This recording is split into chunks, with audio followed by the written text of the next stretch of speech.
na nating isagad to ng mga 3.9.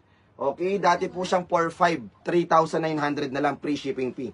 3,900 free shipping fee sa 501 natin na dark wash. Ang code nito ay mine, straight cut po ito 8 inches or kulang 8 inches yung hem nito. Mine 50131, extended patch. Sa Ronilo Lucas, yours po. Dark wash po ito na 501 button ply.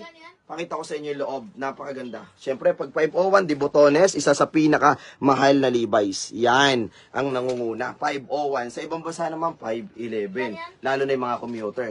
So, yon. Etong number 8 na to ay 699. Ay, ang code na 6. Screenshot, 54321, 54321. Salamat po. Straight cut, 36. So, yon. Ayoko nga pala, 36 si Bossing. Naku po. Pero may dumating naman ako ng mga 36. Ang problema nga lang, saan ko ba kaya nailagay? So, yun.